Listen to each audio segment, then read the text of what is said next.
तो आज के करंट अफेयर्स के अंक पे हम महत्वपूर्ण करंट अफेयर्स लेंगे जो कि आपके परीक्षा के दृष्टिकोण से बहुत ही ज्यादा इंपॉर्टेंट है।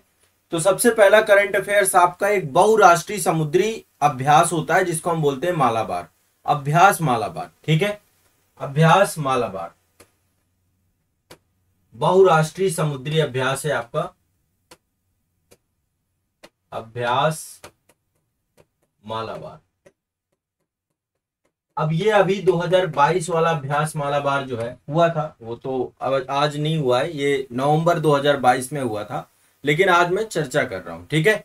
तो अभ्यास मालाबार में 4 देश हैं आपके। टोटल कितने देश हैं? 4 देश। इसमें अमेरिका है, यूएसए है, प्लस ऑस्ट्रेलिया है, ऑस्ट्रेलिया बाद में जुड़ा है, प्लस हमारा इंडिया है, प्लस जापान है। ये 4 देशों की नौसेना मिल करके, 4 देशों की नौसेना, ये आपका जो है इंडो पैसिफिक रीजन जो आपका है उस पे जो है प्रॉपर ये अभ्यास करती है। तो 2022 का जो अभ्यास मालाबार था, एक जगह है योकोसुका, योकोसुका पड़ती है, जापान का पूर्वी समुद्र है, उसको योकोसुका बोलते हैं। योकोसुका के पास जो है ये अभ्यास मालाबार 2022 का आयोजन हुआ था। 4 देश हैं इसमें, भारत, संयुक्त राज्य अमेरिका, जापान, ऑस्ट्रेलिया, और ये हर साल आपकी होती है। और इसमें भारत का जो है जहाज गए थे भारत के बड़े, एक तो कोमोर्तो जहाज गया था, दूसरा शिवालिक जहाज गया था। 2 जहाज भारत के भी गए थे और लगातार ये 1992 से हो रहा है। पहले तो ये भारत और यूएसए के बीच में हुआ करता था, 1992 से लगातार हो रहा है ये। पहले इसमें यूएसए और इंडिया थे केवल,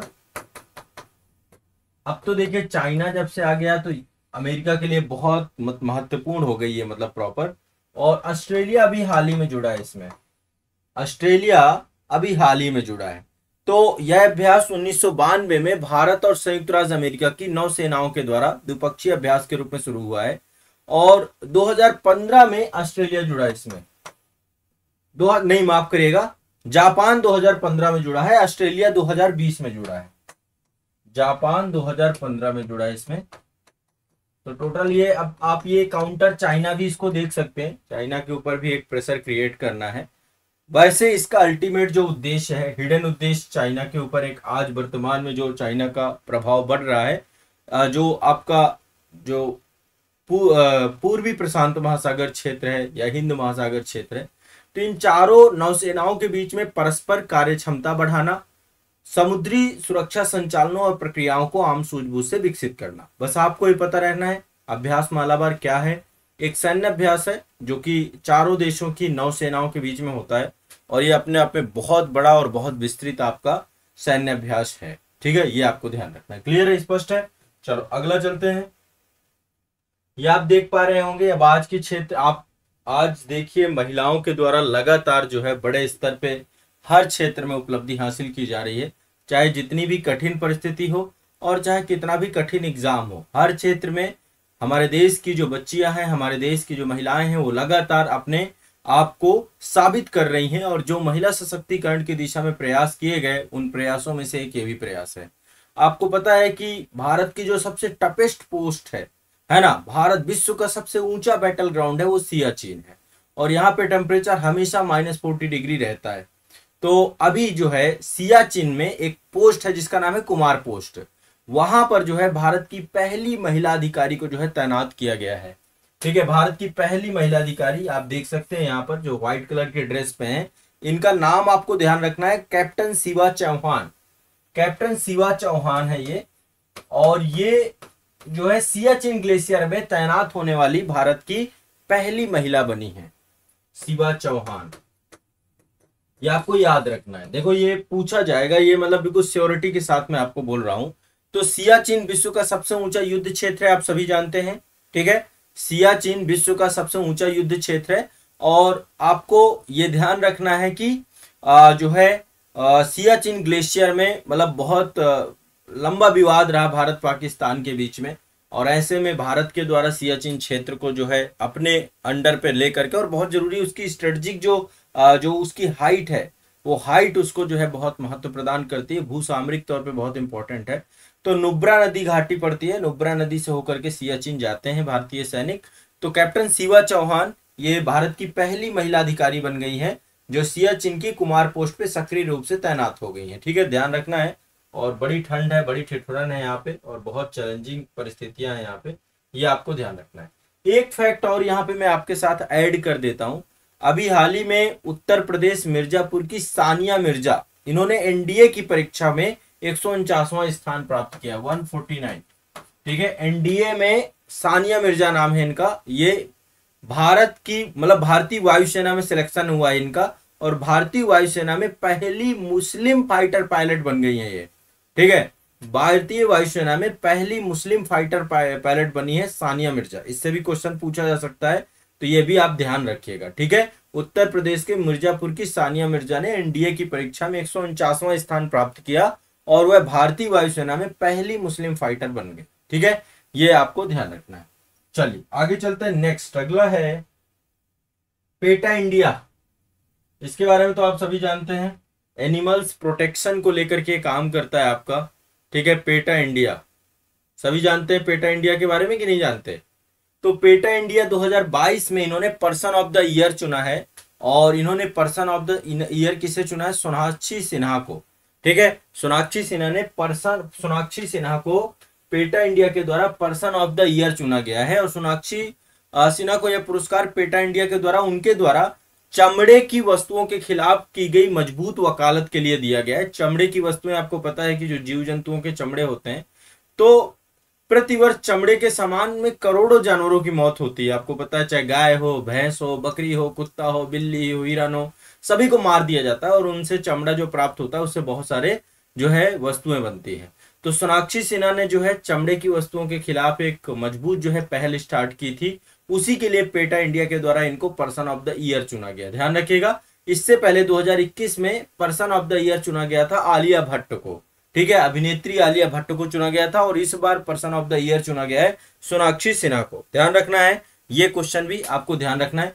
पेटा इंडिया के बारे में आपको पता है, ये अंतरराष्ट्रीय गैर लाभकारी संस्था है, एक एनजीओ है आपका। ठीक है, इसका पूरा नाम है people for ethical treatment of animal. People for ethical treatment of animal, PETA India. ठीक है, और 2000 में पशुओं के अधिकार के लिए काम करती है, अंतरराष्ट्रीय गैर लाभकारी संस्था है। ठीक है, पेटा इंडिया। तो पेटा क्या है आपका? People for ethical treatment of animal, animal protection, पशुओं के राइट को लेकर के पूरी की पूरी संस्था और एनजीओ काम करता है। ये बहुत बड़ी संस्था है और बहुत इंपॉर्टेंट है, ये ध्यान रखना है। चलिए आगे चलते हैं। इनको जानते होंगे आप सभी लोग, मल्लिकार्जुन खड़गे साहब हैं, और ये मैंने ले लिया था टॉपिक आपका क्योंकि अभी हाल ही में कर्नाटक विधानसभा चुनाव हुए थे, उसमें कांग्रेस की जीत हुई। तो अक्टूबर 2022 में कांग्रेस पार्टी का नया अध्यक्ष बनाया गया था मल्लिकार्जुन खड़गे साहब को। ठीक है, अक्टूबर 2022 में मल्लिकार्जुन खड़गे को क्या बनाया गया था?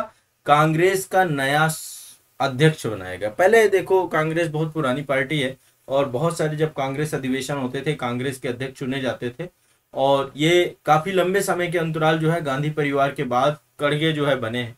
तो शशि थरूर को इन्होंने पराजित किया था, शशि थरूर इनके विपक्ष में खड़े थे, और राहुल गांधी ने 2019 में अध्यक्ष के पद से इस्तीफा दे दिया था। इससे पहले राहुल गांधी थे, जिसके बाद सोनिया गांधी जो थी पार्टी की कार्यवाहक अध्यक्ष थी। ठीक है, और 137 साल बाद 137 बहुत लंबा टेन्योर होता है, छठी बार अध्यक्ष का पद के लिए चुनाव द्वारा किया गया। अभी सर्वसम्मति से चुन लिया जाता था, इस बार अब चुनाव के आजादी के कितने साल पहले जो है इनको चुनाव हुआ है। ठीक है, तो ये भी ध्यान रखना है, ये एक इंपॉर्टेंट है। मल्लिकार्जुन खड़गे साहब जो है कांग्रेस के अध्यक्ष बन गए हैं। आगे चलते हैं। भारत के राष्ट्रीय जलीय जीव के बारे में आप जानते हैं, भारत का राष्ट्रीय जलीय जीव क्या है? डॉल्फिन है। ठीक है, तो अब जो है 5 अक्टूबर को नेशनल डॉल्फिन डे के तौर पे बनाया जाएगा। क्या बनाया जाएगा? 5 अक्टूबर को नेशनल डॉल्फिन डे। डॉल्फिन संरक्षण के प्रति जागरूकता बढ़ाने को लेकर के मार्च 2022 में केंद्रीय पर्यावरण, वन और जलवायु परिवर्तन मंत्रालय के द्वारा, फिर से एक बार बता रहा हूं, केंद्रीय पर्यावरण, वन और जलवायु परिवर्तन मंत्रालय 5 अक्टूबर को राष्ट्रीय डॉल्फिन दिवस के रूप में मनाने की घोषणा की गई है। ठीक है, भारत में लगभग डॉल्फिन की 30 प्रजातियां पाई जाती हैं। 30 प्रजातियां पाई जाती हैं। ठीक है, डॉल्फिन की 30 प्रजातियां पाई जाती हैं और राष्ट्रीय डॉल्फिन दिवस आपका 5 अक्टूबर को मनाया गया है, ध्यान रखना इसको, ठीक है। ये बना दिया। और ये भारत का राष्ट्रीय जलीय जीव है, इससे कई बार क्वेश्चन भी पूछा जाता है, तो एटलीस्ट आप एक बार याद रखिएगा, ठीक है। नेशनल फर्स्ट टाइम बनाया गया 5 अक्टूबर को, ठीक है, फर्स्ट टाइम राष्ट्रीय डॉल्फिन दिवस, ये ध्यान रखिएगा, ठीक है। पर्यावरण और जलवायु परिवर्तन मंत्रालय, सब लिखते जाओ फास्ट फास्ट, सभी को लिखते जाना है जितना भी बताता जा रहा हूं, ठीक है। चलो आगे चलते हैं। आपको पता है कि बड़ी स्थिति खराब हुई थी जब तुर्की में भूकंप आया था, तुर्की और सीरिया वाले क्षेत्र में, तो ऑपरेशन दोस्त चलाया गया था, एक कार्यक्रम चलाया गया था ऑपरेशन दोस्त, ठीक है। 6 से 7 फरवरी के टाइम पीरियड पे स्थिति हुई थी आपकी। अभी आपको पता है कि उड़ीसा बालासोर में बहुत बुरी कंडीशन हो गई और ट्रेन हादसा हुआ, और जिसमें कोरोमंडल एक्सप्रेस जो है डिरेल हो गई। वो अपने पथ, जो रेल पथ है, बहुत ज्यादा रफ्तार में थी गाड़ियां, 128 किलोमीटर पर घंटे के रफ्तार में आपकी कोरोमंडल एक्सप्रेस थी। उसकी मैक्सिमम स्पीड कोरोमंडल एक्सप्रेस की आपको पता है कितनी है? 130 किलोमीटर पर घंटा, और 128 में चल रही थी। और ऐसे ही आपकी जो यशवंत एक्सप्रेस थी दूसरी ट्रेन, वो आपकी 126 किलोमीटर पर घंटे की रफ्तार में थी। 3 ट्रेनें थी, बगल में एक ट्रेन खड़ी थी, वो कच्चा लोहा उसमें चढ़ा हुआ था, आयरन ओर था उसमें, और वो आपकी जो है मालगाड़ी थी। और ऐसे में कोरोमंडल एक्सप्रेस क्या है, उसकी वो मतलब डिरेल हो गई। जो रेल की पटरियां होती हैं ना, उनको रेल कहते हैं, जो लोहे की पटरियां होती हैं उनको रेल बोला जाता है। तो डिरेल हो गई ट्रेन, और इसके बाद यशवंत एक्सप्रेस भी चपेटे में आ गई, और इधर मालगाड़ी भी चपेटे में आ गई। लगभग 350 से ज्यादा लोगों की कैजुअलिटी हो चुकी है अभी तक, 1000 से ज्यादा लोग घायल हो चुके हैं, बहुत सारे लोगों का अंग विक्षिप्त हो गए, बहुत सारे लोग अभी भी पहचान की जा रही है। स्थिति बहुत नाजुक है, और उड़ीसा के बालासोर की पूरी घटना जो है अपने आप में बहुत बड़ी त्रासदी और बहुत बड़ी आपदा के तौर पे है। तो ये आम तौर पे बहुत बड़ी जो है भूल है, जिससे भी गलती हुई है, जैसे भी गलती हुई है, अपने आप में बहुत बड़ा हादसा बन गया ये। आज तक रेलवे के इतिहास में ऐसा कोई हादसा नहीं हुआ था।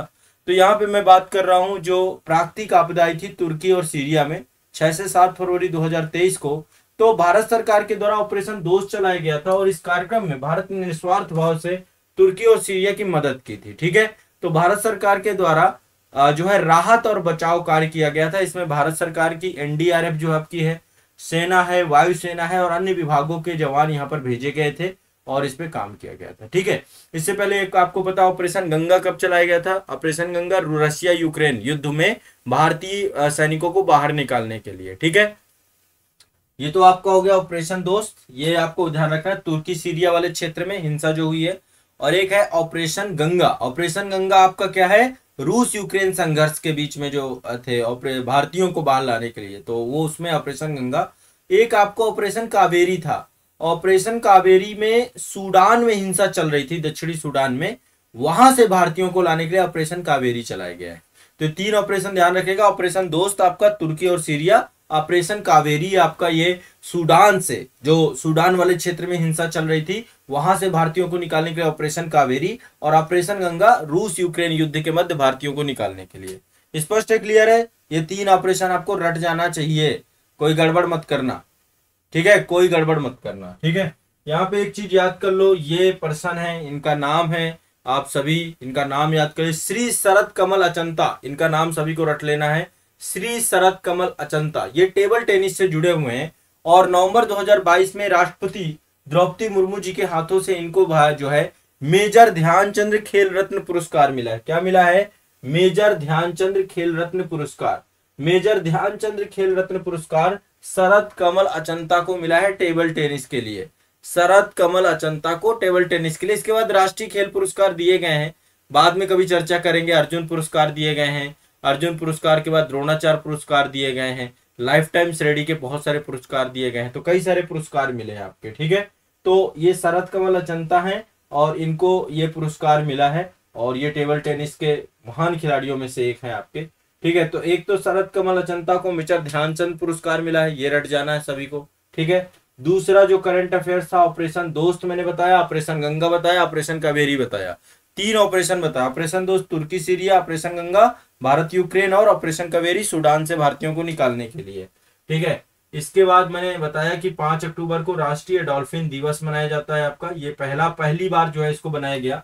और भारत में आपको पता है ये राष्ट्रीय जलीय जीव है आपका, बहुत ही समझदार जानवर होता है, ठीक है। जलीय जीवों में सबसे समझदार और एक तरीके से ये मानवीय वेब्स को भी समझता है और बड़ा ही जो है, मल्लिकार्जुन खड़गे जी के बारे में बताया, कांग्रेस के नए अध्यक्ष बन चुके हैं आपके, ये सभी जानते हैं। पेटा इंडिया के द्वारा person of the year Sonakshi Sinha को चुना गया है, ये भी मैंने आपको बताया। और एक मैंने आपको बताया कि ये है शिवा चौहान जी, ये भारत की पहली महिला अधिकारी बन गई जो सियाचिन ग्लेशियर में इनकी प्रॉपर अब पोस्टिंग हो गई है, ठीक है। और ये आपका अभ्यास मालाबार, अभ्यास मालाबार 4 देशों के बीच में होने वाला संयुक्त सैन्य अभ्यास है, जो कि 9 सेनाओं के बीच में होता है, प्रतिवर्ष होता है। और ये इंडो पैसिफिक रीजन में होता है, ताकि चाइना का जो प्रभाव है दक्षिण चीन सागर में, जिस तरीके से चाइना प्रभाव बढ़ा रहा है, उसको काउंटर किया जा सके, ठीक है। तो आज के करंट अफेयर्स में आपके ये टोटल 5 टॉपिक, 6 टॉपिक मैंने कवर करा दिए। इनको रट जाना है, सभी को याद कर लेना है, मल्टीपल टाइम रिवाइज करिए। जितना पढ़ा रहा हूं इसको रिवीजन कर लोगे, रामबाण है। डेली कम, थोड़ा थोड़ा थोड़ा थोड़ा करके आपके एग्जाम तक आपका करंट अफेयर्स का आपका प्रॉब्लम पूरा जीरो कर दूंगा, ठीक है। चलिए